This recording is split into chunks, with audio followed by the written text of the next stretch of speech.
This is the weekly reflection, and I'm going to start with discussion board. That was weird. I'm going to start with the discussion board. So, I wrote about a boy who loves participating in school. Generally is good behaviored. He's well behaved. And then he has some few problem behaviors during recess where he needs to be the first one at the toy that he wants to play with, and then if he switches to what he wants to play with, then he needs to be the first to do that as well. So I see, well, when I was in school, I saw this happen a lot. Not a lot, but with a particular kid, and a, this would happen a lot, so I wouldn't be surprised if I saw this happen even in my practicum that I'm in right now, especially because right now, over the school where we're at, it's like playground rules, and those are one of the rules that they have on the board. So I do believe that I'm going to be dealing with these behaviors, and I won't be surprised if there are many kids like that who need to be first, because a lot of kids are like that. The study guide. I liked the study guide. Let me go back to my files. Okay. So, positive reinforcement is so the antecedent behavior, the consequence is when the student gets something in return, and in this case, it can be negative to a teacher depending on the consequence for the child, but in this case, with the intervention, the function of the behavior, if it's reinforced with intervention, then it's like the teacher is giving a student something for achieving a goal that they had. And I do this now in my practicum, where there's a student who has a hard time going to the bathroom because when they were in preschool, they were forced to go on to the automatic flushing bath, like toilet seats, and it scared them so much that they just don't go on the potty anymore. So we've been working on that, and we use reinforcers such as stickers, poppets, and right now it's Play-Doh. So I do implement that, and I do see myself doing that more in the future as well, especially in my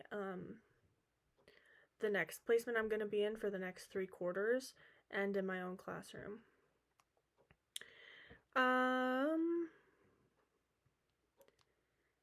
And then extinction. When you're trying to extinct a behavior, you're basically just not giving them the consequence that they usually have from that behavior. So the example I used was a kid likes to cut in line. Again, I have this problem at my practicum school. But a kid likes to cut in line, and usually the teachers just let him cut in line because that is easier than having them go through this whole spiel with the kid and their tantrums and everything. But what they would do in that situation, what I wrote in here, is that they would take the kid out of line, the person that they cut, and they move them back to where they're supposed to be. So what you can expect from this is they're going to throw a tantrum because they're not getting what they want. And then with the problem with extinction too, a big one is that it's hard for teachers because the behavior of that extinction has to be it has to be of a consequence that a teacher can take away. So the act of taking them out of the first spot in line would be the consequence, and a teacher can take away that. But with things such as peer attention, and just other things like peer attention that teachers cannot predict and they cannot plan for necessarily, those are very hard to use extinction for. But also the behaviors that the student normally exhibits when they get what they want, when they get the consequence that they want, it's going to intensify, the frequency is going to increase, and the duration of their problem behavior will increase as well. And that's another big issue. Also, a lot of teachers think that extinction can be used by itself, but it cannot. It needs to be paired with a positive reinforcer. So there needs to be some sort of positive reinforcer in there when the student exhibits the goal that they're trying to achieve, which in this case it would be staying in the spot in line. How I do see myself doing this. Again, I see it in a gen ed classroom that we push in, but we also have a social adaptive behavior group where being in line is a very big thing for them. Being first in line in particular, they're kindergartners, and there's crying, there's yelling, there's hitting, kicking. It's very, very dramatic.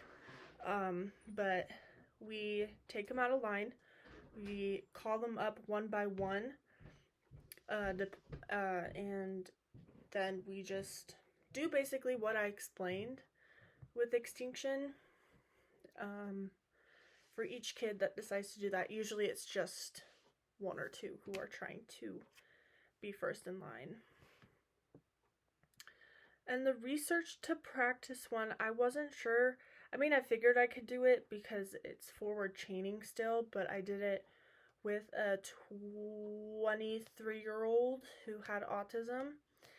But I figure if I want to go into higher education, which I might, especially if I'm working with special needs kids, that this would be good to see anyways, because that is a possibility I have been thinking about going into older. And I know in some classes with Eliza or Professor Jex that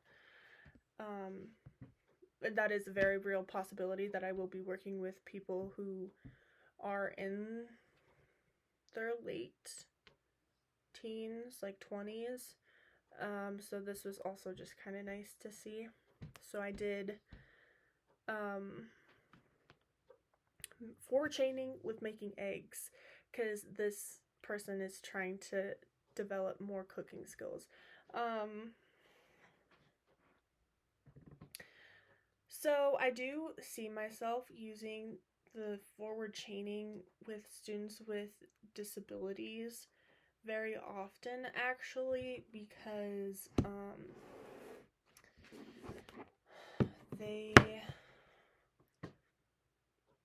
I wouldn't say forward chaining alone. I see myself using chaining a lot. That's kind of what, again, I'm doing now in class, but I see myself using chaining a lot, backward, forward, total, and it will be useful. I think it will help a lot with the kids that I'm working with, and if I'm taking into account, if I'm using kids that I'm working with right now as an example, there have been times such as like when during social adaptive and we're on the ground and we're playing with Legos and they want to build a house or they want to do something, but they don't want me to help them, they just want me to show them. Forward chaining would be a perfect example of that.